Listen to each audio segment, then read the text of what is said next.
नमस्कार दोस्तों, आज मैं सुनाने जा रही हूँ अवसान माता की कहानी। कथा बहुत ही सुंदर है, कथा को अंत तक जरूर सुने। यह जो कहानी है एक अमीर जेठानी और गरीब देवरानी की है। गरीब देवरानी अमीर जेठानी से कहती है, दीदी प्लीज मेरे लिए कोई एक कामकाज ढूंढ दीजिएगा। जेठानी कहती है, मैं कहाँ से तुम्हारे लिए कामकाज ढूंढूंगी। तुम एक काम करो, मेरे घर आया करना और मेरे घर के सारे कामकाज तुम कर दिया करना, मैं तुम्हें कुछ दे दिया करूँगी।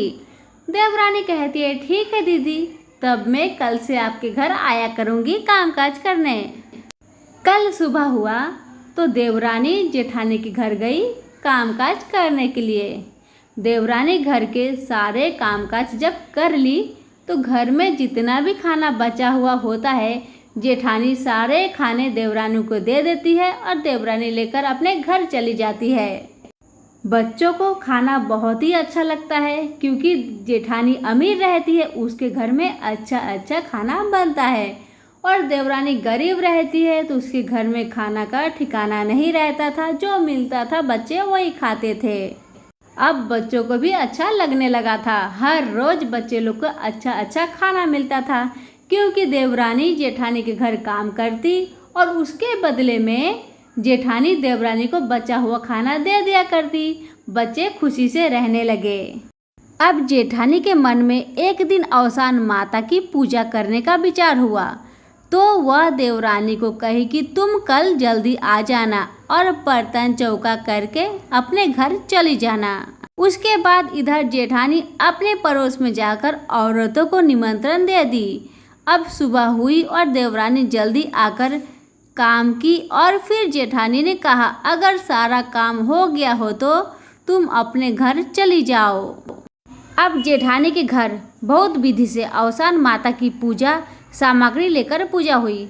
अवसान माता की कहानी और उसके साथ साथ अवसान माता के गीत और फिर अंत में अवसान माता की आरती हुई। अब कुछ दिनों बाद यह बात देवरानी के बच्चे को पता चली तो वह माँ से पूछने लगे कि मम्मी, बड़ी माँ ने आपको क्यों नहीं बुलाया था। तो देवरानी कहने लगी कि बेटा वह बड़े लोग हैं, बड़े लोग को ही बुलाएंगे, हम जैसे गरीब लोग को नहीं बुलाएंगे। तो फिर उनके बच्चे जिद करने लगे कि माँ, इस गुरुवार को आपको भी अवसान माता की दुर्दुरिया करनी है। तो वह कहने लगी, बेटा हम कहाँ से कर पाएंगे, हमारे पास तो कोई भी सामान भी नहीं है। अब बच्चे जिद करने लगे। आप सभी को तो बच्चे का जिद पता ही होगा। तो कहीं कि चलो अच्छा ठीक है, अब गुरुवार का दिन आ गया। वह शाम को जाकर 7 सुहागिनों को न्योता दे आई और वह 7 औरतें सोच रही थी कि इसके पास तो कुछ भी नहीं है, ये कैसे करेगी दुर्दुरिया की पूजा। अब सुबह हुई, देवरानी को जहाँ पर पूजा करना था वहाँ की साफ सफाई अच्छे से कर दी, लेकिन दुर्दुरिया पूजा का कोई सामान तो था ही नहीं। फिर भी सब अच्छे से करके आसन सबका लगा दिया और बीच में अवसान माता की आसन लगाकर एक बड़ा सा सिक्का हुला को ढक दिया। अब कुछ देर बाद जब सारी सुहागिन आई तो वह सभी को माता जी के पास बैठ जाने को कहा और कहा कि दीदी आप लोग पूजा की तैयारी कीजिए, हम कुछ बना रहे हैं, हम थोड़ी देर में आ रहे हैं। वह तो जान ही रही थी कि वहाँ तो कुछ भी नहीं है। तब उनमें जो श्रेष्ठ सुहागिन थी वह सिक्का हुला को हटाई तो उनको वहाँ पर पूजा का सारा सामान मिला और वह सब लोग व्यवस्था करने लगी। अब जब इधर से वह किचन से निकल कर आई तो वह अवसान माता का चमत्कार देखकर दंग रह गई। अब वह लोगों से बताए भी तो क्या बताएगी, तो लोग कहेंगे कि कोई व्यवस्था की ही नहीं थी फिर भी हमें बुला लिया, इसलिए वो कुछ नहीं कहती है।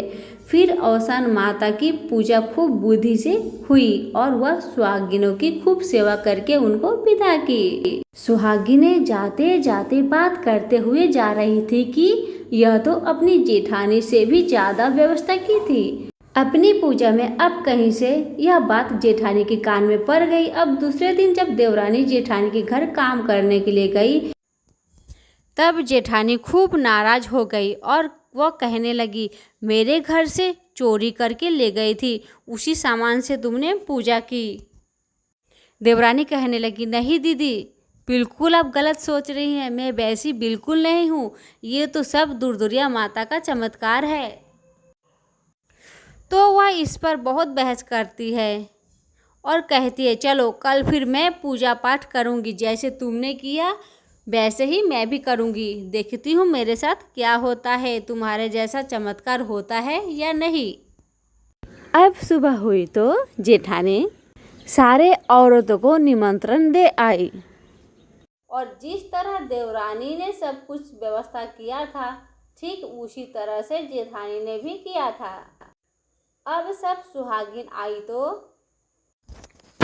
वह भी कही कि दीदी वही सब रखे हैं, आप लोग व्यवस्था कीजिए, हम आ रहे हैं। जब उसमें से श्रेष्ठ सुहागिन ने सीकू हुलों को उठाया, उसमें बहुत प्रकार का सांप, बिच्छू, बहुत सारे जहरीले कीड़े थे। सुहागिन औरत किसी भी तरह से अपनी जान बचाकर वहां से भागी और जेठानी को खूब बात सुनाई। अब जेठानी ने देवरानी को बुलाया और कहा कि मेरे यहाँ तो ऐसे हुआ, तुम्हारे यहाँ कैसे हुआ था। बेचारी देवरानी बोलने लगी कि दीदी, आपको तो माँ ने सब कुछ दिया है, आपको इस तरह नहीं करना चाहिए था, मेरे पास तो कुछ भी नहीं था, तो माँ ने आपकी कृपा मुझ पर बरसाई, आपके पास सब कुछ है, फिर भी आपने इस तरह किया। अब दीदी आपको माता जी से क्षमा मांगनी चाहिए, माँ हमें क्षमा कीजिए, हम फिर से आपकी दूरदुरिया की पूरे विधि विधान से करेंगे। कभी दूसरों का धन दौलत देखकर ईर्ष्या नहीं करनी चाहिए। अगर आपको भगवान ने सब कुछ दिया है तो गरीबों का सहारा बनना चाहिए, यह नहीं कि आप सहारा भी ना करो। अगर कोई गरीब थोड़ा सा ऊपर उठ रहा हो तो उसके सामने समस्या बनकर खड़े हो जाओ, ऐसा कतई नहीं करना चाहिए। बोलो अवसान मैया की जय हो। हमारी कहानी यहीं पे समाप्त होती है। कहानी कैसी लगी कमेंट बॉक्स में लिखकर ज़रूर बताइएगा। चैनल पर पहली बार आए हैं तो चैनल को सब्सक्राइब करके बेल आइकन को ज़रूर दबाइएगा। धन्यवाद।